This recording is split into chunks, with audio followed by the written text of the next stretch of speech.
যিবিলাক ব্যক্তিৰ মনত এতিয়াও হিংসা ভাৱনা জাগ্ৰত হৈ আছে, কাৰোবাৰ ভাল দেখিলে এতিয়াও যাৰ মনত জ্বলন হয়, ঈৰ্ষা জন্ম হয়, এনেকুৱা ভাৱনাৰ যদি কোনোবাৰ মনত জন্ম হৈ আছে, তেতিয়াহ'লে সেই ব্যক্তিসকলে ভক্তি ৰাজ্যত প্ৰৱেশ কৰাৰ অনুমতি এতিয়াও তেওঁলোকৰ হোৱাই নাই। এটা সময়ত যৌৱন প্ৰাপ্ত অৱস্থাত কিছুমান ইন্দ্ৰিয়ৰ সুখৰ কাৰণে আমি যিমানবিলাক প্ৰয়াস কৰোঁ, লাহে লাহে আয়ুষ সূৰ্য যেতিয়া অস্তাচলত গমন কৰিব, বৃদ্ধাৱস্থালৈ যাব, তেতিয়া সেই ইন্দ্ৰিয়সমূহৰ পৰিতৃপ্তি আপুনি কৰিব নোৱাৰে। ল'ৰাই আচলতে বিবাহ উপযোগী সিদিনাখন হয় যিদিনাখন তেওঁ সংসাৰ তত্ত্ব সম্পৰ্কে জ্ঞাত হয়।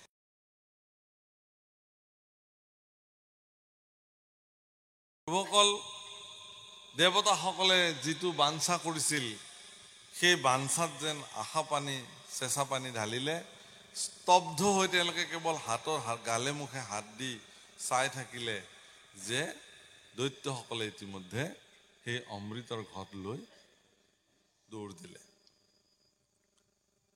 ৰাম কান্দন্ত ভূমিত পৰিদশ দি গোপাল, ও আগতে অমৃত নেই দৈত্য দুৰাচাৰ,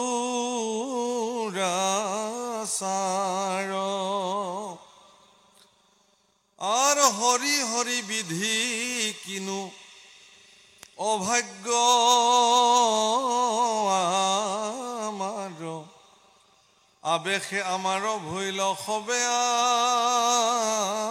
আখাসে দ, হা দৈব বিধি কিনু দিলা হৃদি খেদ, ও যেহি ডালে ধরু আমি ভাগে সেহি ডাল, রাম ত্রিদশ দেবর ভইলা অভাগ্য কপাল, আর কোনে দানৱক কৰিবে বিবাদ। তেওঁলোকে দেখিলে যে তেওঁলোকৰ জীৱনত দুৰ্ভাগ্য আহিল, যে তেওঁলোকে হাতত পায়ো বাটত হেৰুৱালে। ইমান কষ্ট কৰি সমুদ্ৰ মন্থন কৰিলে, অমৃতৰ ঘট ধনন্তৰী উলিয়াই লৈ আহিলে, আৰু তেওঁলোকৰ সন্মুখতে দৈত্যসকলে সেই অমৃতৰ ঘট লৈ পলালে। কান্দিব ধৰিলে ইনাই বিনাই, দৈৱক দোষ দিব ধৰিলে যে হে বিধি, এয়াইনো আমাৰ কপালত লিখিছিলানে? এতিয়া দৈত্যসকলৰ কোনে কাজিয়া কৰিব যায়? ৰাম জানিলো আমাৰ ভইলা ভিঠিৰ সাদ, স্বভাৱতে অসুৰক নাতয় আমি বল, আর আরো অমৃতক পাইলে অসুর নিষ্কলে, রাম কতনো ফুরিব পৃথিবীত ভিক্ষা মাগি, উপজিলো আমি এই নিকারক লাগি। রাম আরো বা কতেক আছে আমার ললাত, লুকাও আমি বসুমতী দিয়া দেবী ফাত, কইতো আসা প্রভু আওয়ে দেবদামোদর,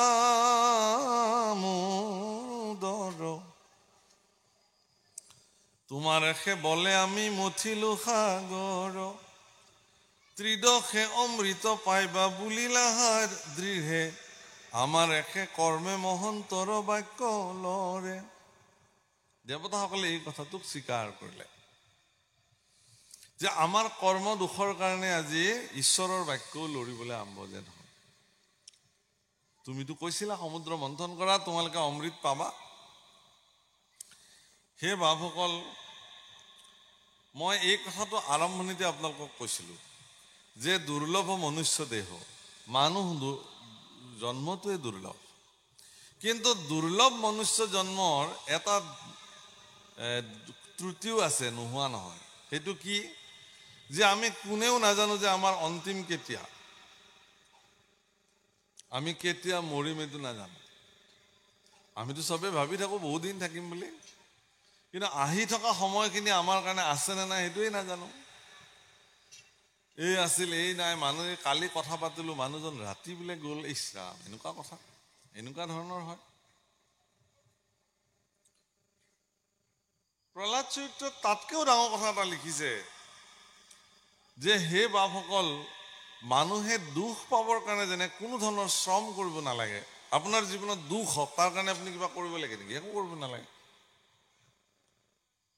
কিন্তু আজি মনত ৰাখক আপোনালোকে সুখ পাবৰ কাৰণে একো শ্ৰম কৰিব নালাগে সুখ আৰু দুখ এই দুটা বস্তু আপোনাৰ প্ৰাৰব্ধ কৰ্মত যি লিখা আছে সেইটো প্ৰাপ্তি হ'বই যেন তেন প্ৰকাৰ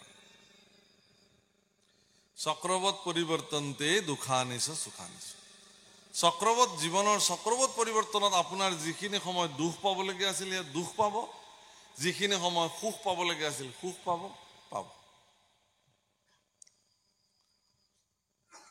দেৱতাসকলেও সেই দৈৱকে ধিয়ালে যে প্ৰভুসকল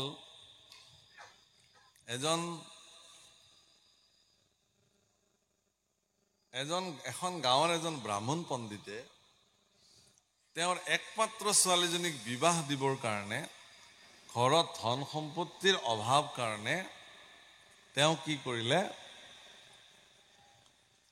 চিন্তা কৰিলে কি যে মই অৰণ্যলৈ যাওঁ আৰু তাত মই দেৱী লক্ষ্মীৰ উপাসনা কৰিম আৰু লক্ষ্মী মোৰ প্ৰতি খুব প্ৰসন্ন হ'লে আই লক্ষ্মীয়ে মোক ধন সম্পত্তি দিব আৰু সেইখিনিৰে মই মোৰ ছোৱালীজনীক বিবাহ দিম এই বুলি তেওঁ অৰণ্যলৈ গুচি গ'ল আৰু অৰণ্যলৈ যোৱাৰ পিছত এবছৰমান কাল তেওঁ অহা নাই গাঁৱৰ মানুহে ভাবিলে যে ব্ৰাহ্মণ দেৱতা ক'ৰবাত গৈ মৰি থাকিল চাগে খবৰ নাই অকলশৰীয়া ছোৱালীৰ কাৰণে গাঁৱৰ মানুহে সকলোৱে লগ লাগি পইচা তুলি ছোৱালীজনীক এজন যোগ্য পাত্ৰলৈ বিবাহ দিলে ইতিমধ্যে তেওঁৰ সাধনাত সিদ্ধ হৈ লক্ষ্মী দেৱীয়ে তেওঁক সাক্ষাৎ কৰিলে দেখা দিলে যে হে ব্ৰাহ্মণ দেৱতা কোৱা কিয়নো তুমি মোক ইমান তপস্যা কৰিছা বোলে হে দেৱী মোৰ একমাত্ৰ ছোৱালী তাইৰ বিবাহ উপযোগী হৈছে কিন্তু মই নিৰ্ধনী মোৰ হাতত ধন নাই গতিকে তুমি কৃপা কৰা মোক অকমান ধন দিয়া যাতে মই ছোৱালীজনীক বিবাহ দিব পাৰোঁ লক্ষ্মীয়ে ক'লে বোলে তোমাৰ জীয়ৰীক ইতিমধ্যে ৰাইজে বিবাহ দিলেই তুমি ইয়াত অহাৰ কাৰণে ভাবিলে তুমি আৰু ক'ত যাবা উভতি এনেকে ৰাইজে ইতিমধ্যে তোমাৰ ছোৱালীক ধুনীয়াকে বিবাহ দিলে তাৰ সুখৰ সংসাৰ কৰি তাই বহি আছে ধুনীয়াকে তাৰ ব্যতিৰেকে তোমাক কি লাগে এতিয়া কোৱা তেতিয়া ব্ৰাহ্মণজনে ক'লে যে হে দেৱী যিহেতু মোৰ এটাই উদ্দেশ্য আছিল ছোৱালীজনীক বিবাহ দিয়া আৰু সেই কামটো যেহেতু ইতিমধ্যে হৈয়ে গৈছে এটাকে মোক আৰু কোনো ধনৰ প্ৰয়োজন নাই নালাগে আৰু মোক সেইটোৱে যেহেতু মোৰ উদ্দেশ্য আছিল ছোৱালীজনী যেহেতু বিয়া হৈয়ে গ'ল গতিকে আৰু মোক সম্পত্তিৰ প্ৰয়োজন নাই মই কেৱল তোমাৰ নাম ল'ম ঈশ্বৰৰ নাম ল'ম এনেকে সাধনা কৰি ব্ৰাহ্মণ মানুহ আমি এই কৰি থাকিম লক্ষ্মীয়ে ক'লে নহয় তুমি যে ইমান কঠোৰ সাধনা কৰিলা ইয়াৰ ফলটো তুমি ভুগিবই লাগিব প্ৰাৰব্ধ কৰ্মটো তুমি ভোগ কৰিবা এতিয়া তুমি নিবিচাৰিলেও মই দিম তোমাক বোলে মোক নালাগে নহয় দেৱী বোলে মই দিলোৱে দিয়া তোমাক নালাগে যদি মই অলপমান হ'লেও দি যাওঁ কি যে তুমি এবছৰ কাল এখন প্ৰসিদ্ধ ৰাজ্যৰ শক্তিশালী ৰজা হিচাপে তুমি থাকিব পাৰিবা এবছৰ ৰজা ব্ৰাহ্মণে ভাবিলে এই বুলি লক্ষ্মী অন্তৰ্ধান হ'ল ব্ৰাহ্মণে মনত দুদুল্যমান অৱস্থা মোৰ নিচিনা দৰিদ্ৰ কাঙালকনো কোনে ৰজা পাতিব কিন্তু একফালে ভাবিছে যে লক্ষ্মী দেৱীৰ বাক্যওতো খণ্ডন নহ'ব স্বয়ং ঈশ্বৰৰ পত্নী জগত জননী লক্ষ্মী মায়ে ক'লে যেতিয়া এইটোতো আৰু ইফালে নাযায় তেওঁ চিন্তা কৰিলে কি যে যদি মই ধন সম্পত্তি লৈ ৰজা হৈ পেলাই বিষয় সুখত ভোগ কৰি থাকোঁ তেতিয়াহ'লে মোৰ দেখোন সাধনা কৰাই নহ'ব মনুষ্য জীৱনততো ঈশ্বৰ সাধনা কৰিব লাগিব যদি মই সাধনাই কৰিব নোৱাৰোঁ তেতিয়াহ'লে এই ধন সম্পত্তিৰ কি প্ৰয়োজন আছে গতিকে মই কোনো কাৰণত ৰজা হ'ব নোৱাৰোঁ কাৰণ ৰজা হোৱাৰ লগে লগে মোক বিষয় সুখে মোক ধৰিব, ভাল ভাল খাবলৈ লাগিব, পিন্ধিবলৈ লাগিব, সুখ ভোগত মত্ত হৈ যাম, গতিকে মই ৰজা হোৱাৰ মোৰ মানসিকতা নাই, গতিকে মই মৰাই ভাল, এই বুলি সিদ্ধান্ত ল'লে। কিন্তু তেওঁতো এতিয়া আত্মহত্যাও কৰিব নোৱাৰে, ব্ৰাহ্মণ মানুহ, সাধক মানুহ, আত্মহত্যা মহাপাপ হয়। তেওঁ সিদ্ধান্ত ল'লে কি, যে মই ৰাজদ্ৰোহ কৰিম, ৰজাৰ দ্ৰোহ কৰিলে ৰজাইতো মোক মৃত্যুদণ্ড দিব, গতিকে ৰজাৰ মৃত্যুদণ্ডটো অকাল মৃত্যু ধৰা নাযায়, এতেকে মই ৰজাৰ দ্ৰোহ কৰিম, এই বুলি তেওঁ ৰাজ্যলৈ গ'ল। ৰজাৰ য'ত ৰজা বহি আছিলে ৰাজ দৰবাৰত, সভাসদৰ মাজত, তাতে কথা নাই বতৰা নাই সোমাই গৈছে, সোমাই একদম ভৰিৰ খৰম এপাত খুলি একদম ৰজাৰ মূৰত লাগাকে একদম মাৰি পঠিয়াইছে ৰজা। তাৰমানে কথাটো হ'ল কি, যে ৰজাক মাৰাৰ লগে লগে ৰজাই মোক মাৰিবলৈ ওলাইছে, লগে লগে মৃত্যুদণ্ড দিবতো। প্ৰচণ্ড কাঠৰ খৰম ৰজালে দিলে মাৰি, খৰম পাত অহা দেখি ৰজাই মূৰটো এনেকে হালি দিলে, খৰম পাত গৈ পেলাই ৰজাৰ সিংহাসনৰ ওপৰত থকা সুবৰ্ণ ছত্ৰত গৈ লাগিল, ছাতিটো তছনছ হৈ ভাঙি গ'ল, আৰু সেই ছাতিটোতে কাল সৰ্প এডাল সেইখিনি সময়ত নিবাস কৰি আছিল ৰজাক দংশন কৰিবৰ কাৰণে। সেই খৰমজোৰৰ কোবত সাপডাল ৰজাৰ সন্মুখতে পৰি মৰি থাকিল। যেতিয়া মৰি থাকিলে, তেতিয়া চিপাহীয়ে তেওঁকতো লগে লগে এৰেষ্ট কৰিলে, আৰু তেওঁ ক'লে মোক মৃত্যুদণ্ড দিয়া, মোক মৃত্যুদণ্ড দিয়া, মই দোষ কৰিলোঁ। ৰজাই তেওঁ ৰাজপুৰোহিতক সুধিলে, বোলে গুৰুদেৱ কি হ'ব, কথাটো কি হ'ল? গুৰুদেৱে অকণমান তেওঁৰ কুণ্ডলী আদি চাই ক'লে যে, হে মহাৰাজ, আজিৰ এই মুহূৰ্তটোতে আপোনাৰ কালসৰ্পৰ দোষ আছিল, গতিকে আপোনাৰ আচলতে মৃত্যুৰ যুগ আছিল। কিন্তু এই সজ্জন পুৰুষজনে আহি, তেওঁ সাধক পুৰুষটো, তেওঁৰ চৰণৰ ধূলি সংযুক্ত হৈ থকা এই খৰমজোৰে আপোনাৰ কালসৰ্পৰ যুগটোক খণ্ডন কৰি দিলে। সেইটো আপোনাৰ কপালৰ পৰা আজিৰ পৰা মোচ খাই গ'ল, আপোনাৰ এইটো নহয়, এইবুলি ক'লে। ৰজাই বোলে, বা এইটোতো মোক উপকাৰে কৰিলে, মইতো মৰিলোহেঁতেন, ইমান সময়তো মৰি থাকিলোহেঁতেন। চিপাহীক ক'লে তেখেতক এৰি দিয়া, আৰু ৰজাই ৰাজসিংহাসনৰ পৰা নামি সেই ব্ৰাহ্মণ দেৱতাক গৈ চৰণত দণ্ডৱত প্ৰণিপাত কৰি ক'লে যে, হে গুৰুদেৱ, তুমি মোৰ জীৱনৰ কাৰণে পৰম সৌভাগ্যশালী হৈ আহিলা, গতিকে মইনো তোমাক কি দিব পাৰোঁ ইয়াৰ উপহাৰ স্বৰূপে, গতিকে আজি মই ৰাজসভাত ঘোষণা কৰিলোঁ, আজিৰ পৰা ৰজা আপুনি আৰু মই আপোনাৰ। বোলে নাই নাই মহাৰাজ, মইতো ৰজা নহওঁৱে, মোক মৃত্যুদণ্ড দিয়ক, মই ইমান ডাঙৰ অপৰাধ এটা কৰিছোঁ। বোলে নাই, তুমিতো অপৰাধ কৰা নাই, তুমি মোক বচালা, আজিৰ পৰা তেওঁ ৰজা আৰু মই তেওঁৰ দাস হিচাপে লগতে থাকিম। গতিকে ব্ৰাহ্মণ, দৰিদ্ৰ কাঙাল ব্ৰাহ্মণ গুচি ৰাজসিংহাসনত বহি অভিষেক কৰি, শিৰত মুকুট চুকুট পিন্ধি, ৰাজ অলংকাৰ পিন্ধি বহি থাকিলে সিংহাসনত। প্ৰভুসকল, এবছৰ কালৰ অন্তত এদিন মৃগয়াত আহোঁতে ৰাতি একেলগে তেওঁলোকে শিবিৰত আছিলে, সিদিনাখনো শিবিৰত এডাল বিষাক্ত সাপ সোমালে। ৰজাৰ সেই আচল ৰজাজনৰ টোপনি আহিছিলে, আৰু ব্ৰাহ্মণ ৰজাজনৰ টোপনি অহা নাছিলে। তেওঁ সাপডাল দেখিয়ে তৎক্ষণাত তৰোৱাল উলিয়ালে, খৰংকে তৰোৱালৰ শব্দ শুনাৰ লগে লগে ৰজা সাৰ পাই গ'ল, দেখে যে ব্ৰাহ্মণৰ হাতত তৰোৱাল, তীক্ষ্ণ তৰোৱাল। কি হৈছে বোলে, ইয়াত আকৌ এডাল সাপ সোমাইছিল। ক'ত? দেখে যে সাপটো নাই, পলালে। তেতিয়া তেওঁ ভুল বুজিলে যে, তোমাক তাৰমানে মই ৰজা পাতিলোঁ, আৰু তুমি তাৰমানে মোক একেবাৰে হত্যা কৰি তুমি নিষ্কণ্টক হ'ব খুজিছা। এতিয়া ৰাজ্যৰ লোভে তোমাক এইটো অৱস্থাত লৈ গ'ল।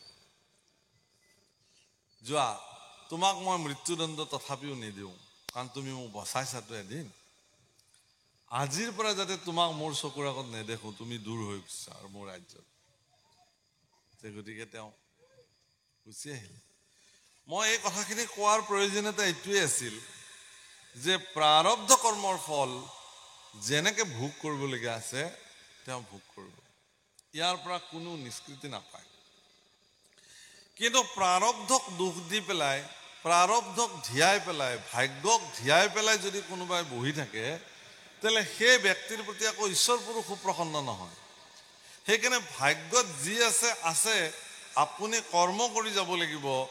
এই কথাটো আপোনাৰ দায়িত্ব। মনুষ্য হিচাপে মনুষ্যৰ সঠিক কৰ্ম সাধন কৰাটো মনুষ্যসকলৰ কৰ্তব্য, আৰু এইটো তেওঁলোকে পালন কৰিব লাগিব। গতিকে দেৱতাসকলে এতিয়া বিধিক ধিয়াই পেলাই তেওঁলোকৰ সন্মুখৰ পৰা অমৃত কল দৈত্যসকলে লৈ গ'ল, আৰু এওঁলোকে কপাল থপৰিয়াই এতিয়া বহি আছে।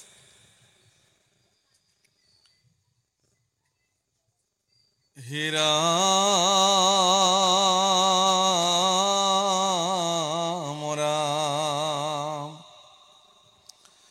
অনাথৰ নাথ বে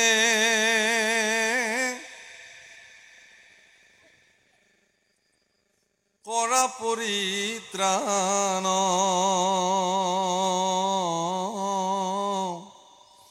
তোমাৰ চৰণ বিনে গতি নাহি আৰ, আপদৰ বান্ধৱ তুমি সে পিতা মাতা, তোমাৰে সে আয়ু জীৱে যতে কদেৱতা, বিপাংকে পৰিলো বাপ কৰিও মুকুতি,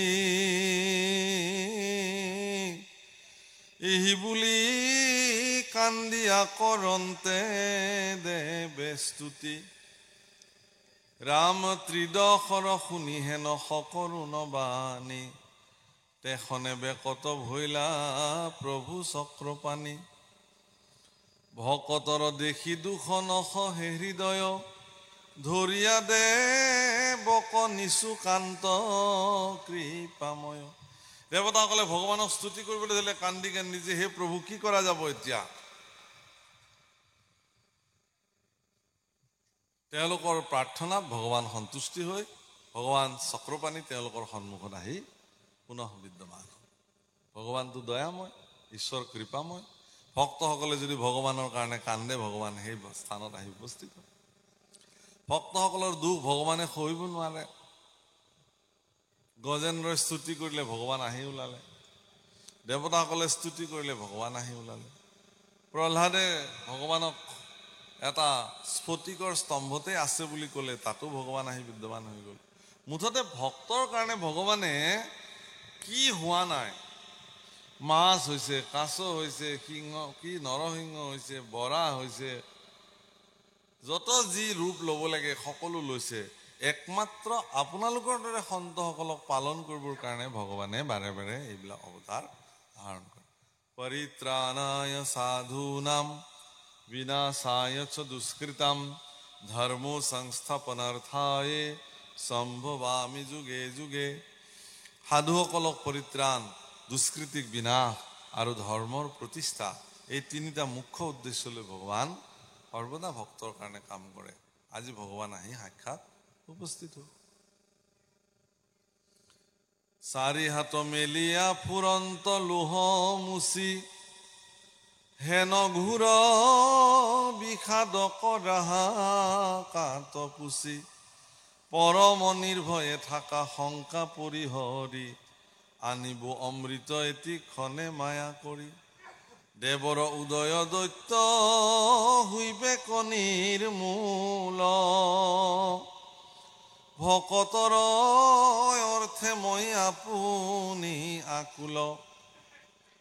আৰ আনো নানা আশ্বাস কৰিলা নাৰায়ণ, শুনিয়া ত্ৰিদশ হবে কৰিলা ক্ৰন্দন। কৃষ্ণক নমিলা চৰণত পৰি পৰি, প্ৰবোধিয়া দেৱক মাধৱ গৈলা লৰি। দৈত্যত লাগিলা দণ্ড আপোনাৰ মাজে, আগে মই পাইব তই খোজ কোন লাজে। সিউত আগে পাইব বুলি কৰে সতীমতী, কেহু কাকো এৰি নেদে লগে লাগে হতাহতি। তাহাৰ হাতৰ পৰা কেহু লৱে কাঢ়ি, কতো দণ্ড কৰে কতো দৈত্য আগবাঢ়ি। এতিয়া দৈত্যসকলে যদিও অমৃত কল লৈ গ'ল, তেওঁলোকৰ মাজত আকৌ কাজিয়া। ই বোলে মইহে আগতে খাম, সি বোলে তোক কিয় খাবলৈ দিম। প্ৰভুসকল, দৈত্যসকল আৰু দেৱতাসকল। বাপসকল, সত্য যুগত দৈত্য লোক বেলেগ আছিল আৰু দেৱলোক বেলেগ আছিল। দেৱতাসকলে এখন বেলেগ লোকত নিবাস কৰিছিল আৰু দৈত্যবিলাকে এখন বেলেগ দৈত্য লোকত নিবাস কৰিছিল। ত্ৰেতাৰ যুগত পৃথিৱীতেই দেৱতা আৰু দৈত্যসকল থাকিলে, কিন্তু বেলেগ বেলেগ স্থানত থাকিলে। যেনে ৰাৱণে লংকাত থাকিলে অসুৰ বা দৈত্য হৈও, আৰু অযোধ্যাত প্ৰভু ৰাম স্বয়ং ভগৱান হৈও তাত থাকিলে, আৰু তাত তেওঁৰ আশে পাশে যিমান থাকিলে সকলো দৈৱ লোক দেৱতা হৈ থাকিল। দ্বাপৰ যুগত আকৌ বেলেগ বেলেগ স্থানত থকা নাই, এটা পৰিয়ালতে থাকিলে। পাণ্ডৱবিলাক দৈৱ গুণসম্পন্ন আৰু কৌৰৱবিলাক অসুৰ গুণসম্পন্ন, অৰ্থাৎ আসুৰিক স্বভাৱ আৰু দৈত্যৰ স্বভাৱ কি দেৱতাৰ স্বভাৱ এটা বংশতে থাকিল। আৰু আটাইতকৈ ভয়ংকৰ কথা হ'ল কি, কলি যুগত এটা শৰীৰতে দুটা থাকে। মানুহবিলাকে কেতিয়াবা যদি দৈত্যৰ ৰূপ লয় আৰু কেতিয়াবা সেইজন মানুহে বিৰাট শান্ত ৰূপ লয়, ধৰিবই নোৱাৰে। এই দেখিব মানুহজনৰ বেলেগ ৰূপ আৰু অলপ পিছত দেখিব এটা বেলেগ ৰূপ। কি ৰূপত আপুনি তেওঁক চাব বুজিয়েই নাপাব, ধৰিবই নোৱাৰে। সেইকাৰণে বাঘ এটাক দেখি পেলাই মানুহক যদি সোধে বোলে এইটো বাঘ নে, বাঘ একদম নিশ্চিত নে? আপুনি বেছিকে যদি সোধে তেওঁৰ খং উঠি যাব। এইটো দেখা নাই নেকি বাঘ? বাঘে হয়। এইটো গৰুৱে হয়, এইটো হাতীয়ে হয়, নিশ্চিত। কিন্তু দূৰৰ পৰা যদি এজন মানুহক সোধে কোনোবাই যে এইটো মানুহ হয়নে, দেখাততো মানুহৰ নিচিনা, এতিয়া মানুহ হয়নে নহয় বা সেইটো কোনে জানে। মানুহক কোনেও গেৰেণ্টি নলয় যে এইজন মানুহ হয়েই বুলি। দেখাত হাত ভৰি চকু কাণেৰে মানুহ হ'ব পাৰে, কিন্তু প্ৰকৃতাৰ্থত তেওঁ মানুহ হৈছেগৈ নে নাই, সেইটো পৃথিৱীত ডাঙৰ কথা। মনুষ্য হ'বৰ কাৰণে শাস্ত্ৰই আপোনাক শিকাইছে, গুৰুৱে আপোনাক শিকাইছে। সেইকাৰণে গুৰু সাক্ষাৎ পৰম ব্ৰহ্ম, তস্मै শ্ৰী গুৰুৱে নমঃ। গুৰু সাক্ষাৎ পৰম ব্ৰহ্ম, ঈশ্বৰ স্বৰূপ ধৰি গুৰুসকলে আহি মানুহক মানুহ হ'বৰ কাৰণে শিক্ষা দিছে, প্ৰেৰণা দিছে। প্ৰভুসকল, দৈত্যসকলৰ মাজত দ্বন্দ্ব আৰম্ভ হৈ গ'ল, কোনে আগতে খাব।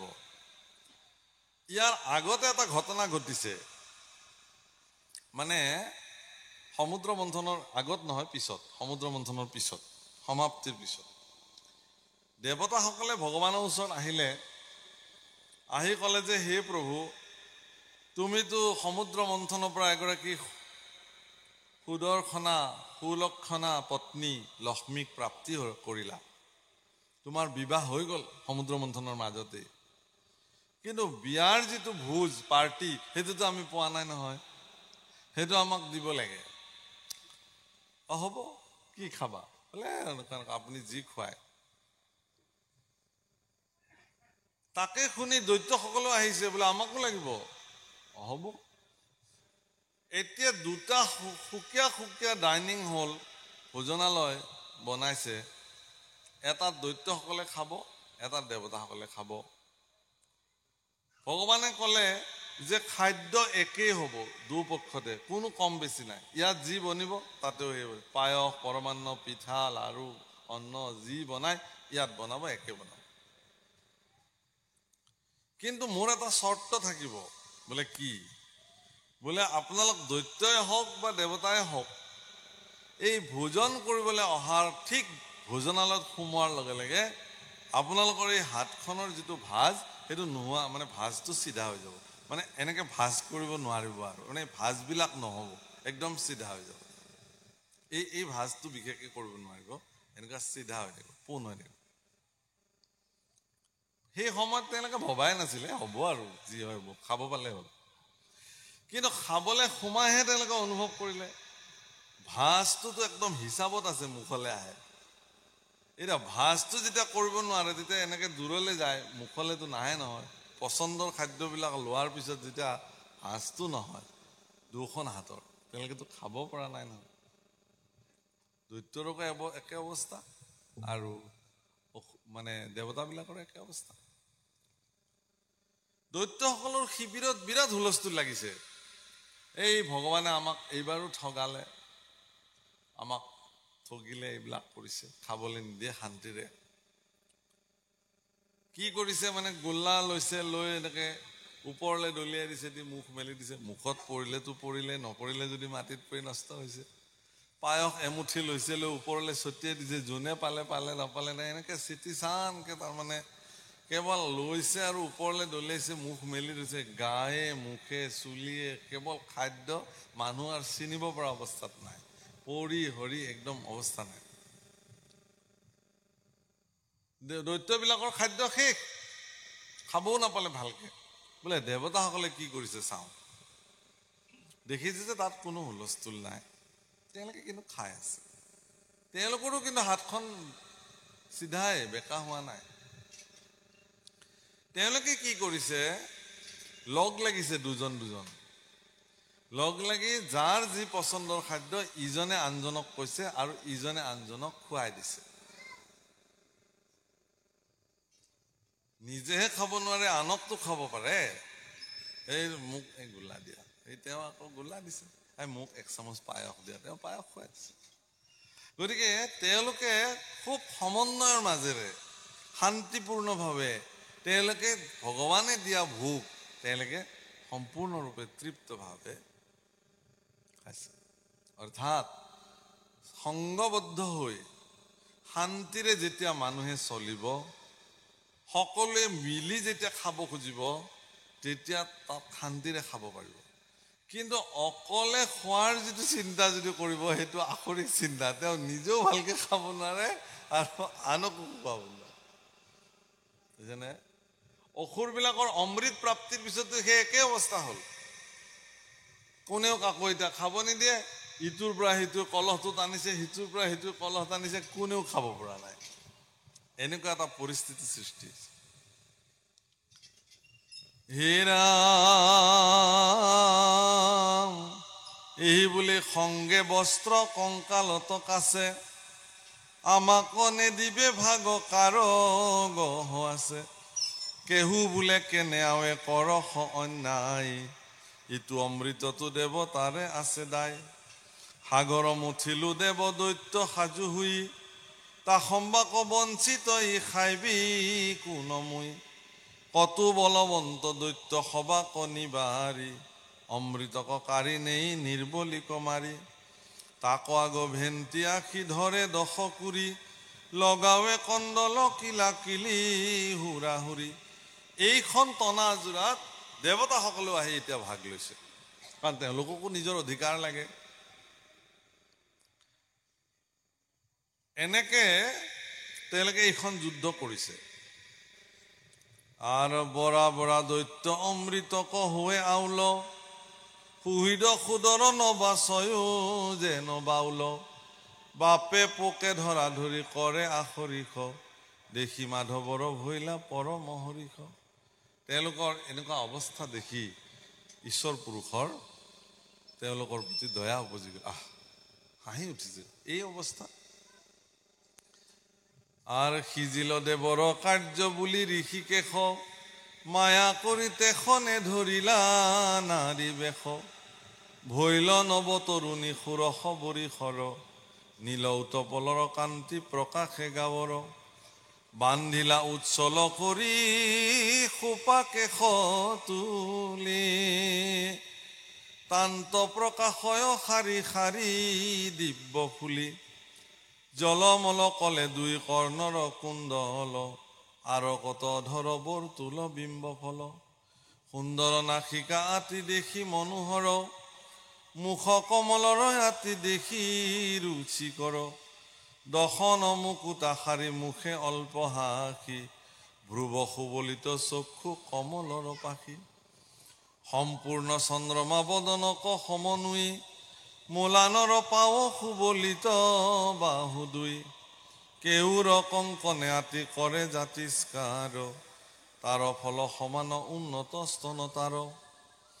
সুৰভি কুংকুমে তাত আছে চিত্ৰ কৰি, কণ্ঠে কণ্ঠা ভৰণ গলত সাত খৰি দিব্য নেত শাৰী পিন্ধি আছা বৰ বালা তম্বৰু কংকালে জলে ৰত্নৰ মেখলা বহল জংঘা চাৰুৰু ৰাম কল স্থল কমলক গঞ্জে চৰণ কমল ৰত্নৰ নুপুৰ তাতে ৰুণু জুনু বাজে পয়ানক লাগি যেন কাম দেৱ সাজে দৈত্যৰ ভীতিক জান্ত কৰি লয় লাখ গাঁৱৰ সুৰভি গন্ধে মোহে দিশ পাশ অন্যে অন্যে সোধে দৈত্য কিবা বস্তু বা আশে পালতীয়া দেখে দিব্য কন্যা এক আশে ৰূপে লক্ষ্মী পাৰ্বতীও জাক সমনু হে স্বৰ্গমৰ্ত্য পাতালক কটাক্ষতে মোহে।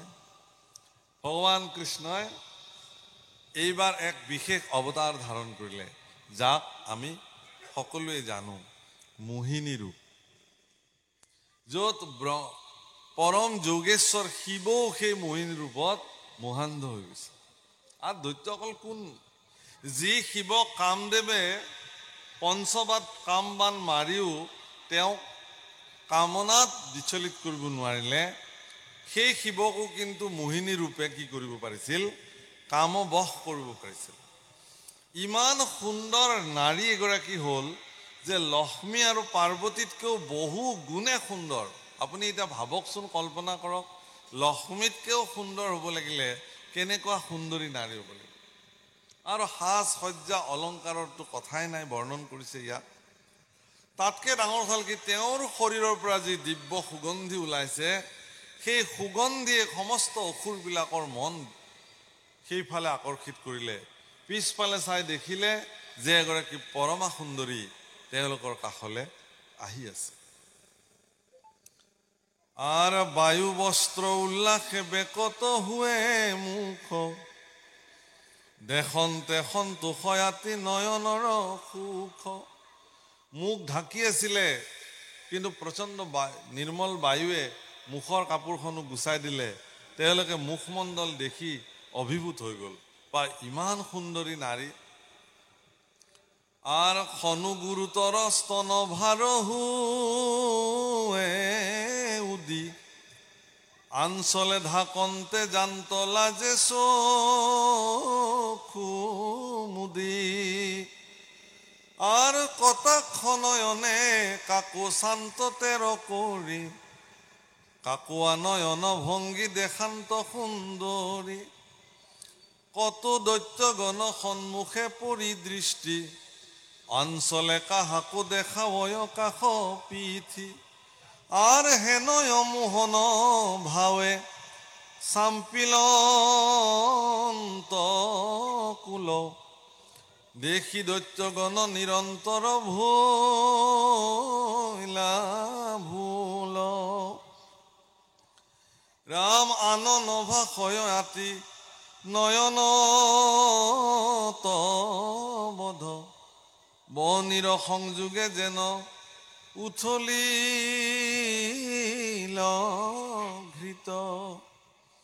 কন্যাক দেখিয়া সবে এৰিলাই অমৃত উগুল থুগুল চিত্ত কৰে উৎপাত। গতিকে এই মোহিনীৰ সৌন্দৰ্যই দেৱতা দৈত্যসকলক এনেকে মোহিত কৰিলে, যেনে জুইৰ কাষত ঘি থলে যেনেকে ঘি উতলিবলৈ ধৰে, দৈত্যসকলৰো ভিতৰত থকা প্ৰচণ্ড কামনা এনেকে উতলিবলৈ ধৰিলে, তেওঁলোকে ক'ব নোৱাৰা হৈ গ'ল।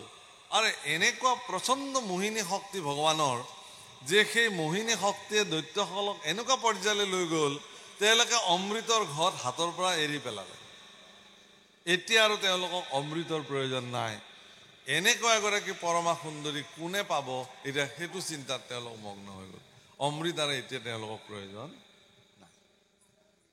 এয়া হ'ল ঈশ্বৰৰ মহিমা, ঈশ্বৰৰ শক্তি, যে তেওঁ এনেকুৱা মোহিনী শক্তিৰ দ্বাৰা প্ৰচণ্ড শক্তিশালী প্ৰভাৱশালী দৈত্যকুলকো তেওঁ মোহিত কৰিব পাৰিছিল। এওঁলোকৰ চিন্তা হ'ল এইটো। আৰ তুমি হেন স্ত্ৰীৰ ইটো দেখে লয় লাখ সাৰ্থক জীৱন তাৰ ঐতে স্বৰ্গবাস।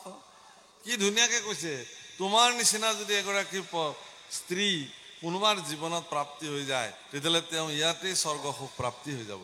গতিকে এই স্ত্ৰীৰ সংগ বিচাৰি স্বৰ্গ সুখ প্ৰাপ্তি হোৱা দৈত্যসকল, প্ৰভুসকল, এনেকুৱা দৈত্য আকৌ পৃথিৱীত বহুত আছে। এনেকুৱা দৈত্য বহুত আছে। সেইসকলৰ কাৰণেই আচলতে এইবিলাক অধ্যায়।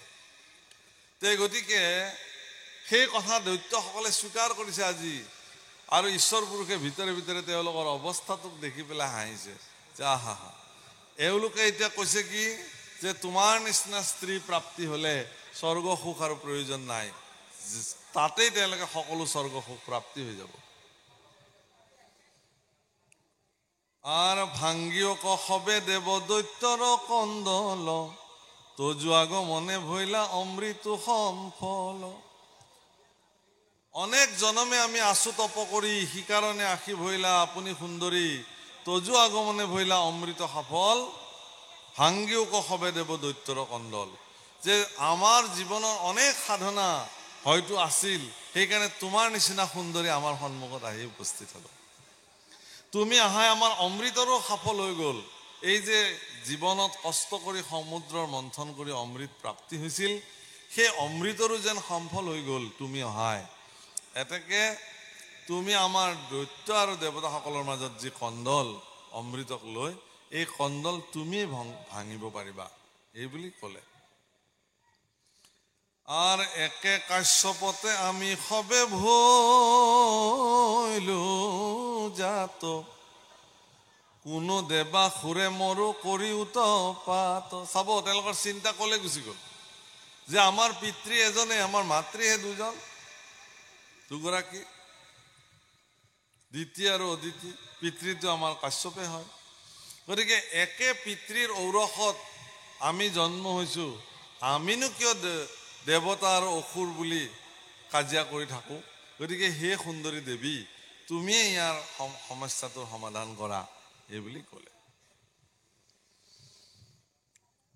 হে ৰাম আর যথোচিত সবাক অমৃত দিয়া বান্তি, তুমি বিভন জিলে একো নাথাকিবে ঘাটি।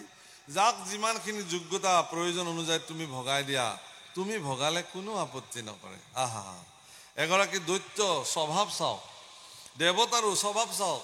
এগৰাকী পৰমা সুন্দৰীক অমৃত, তেওঁলোকৰ সৰ্বোচ্চ জীৱনৰ যি সম্পত্তি, যাক গোটেই জীৱন তেওঁলোকে কষ্ট কৰি পেলাই সমুদ্ৰৰ দৰে মন্থন কাৰ্য সম্পাদন কৰি যি অমৃত প্ৰাপ্তি হ'ল, সেই অমৃত এতিয়া এগৰাকী পৰমা সুন্দৰী শৰীৰ দেখি তেওঁকে অৰ্পণ কৰি দিলে। তুমি এতিয়া যি কৰিবা সেয়াই হ'ব, তুমি ভগাই দিলে কাৰো আপত্তি নাই, এই বুলি তেওঁলোকে সিদ্ধান্ত দিয়ে।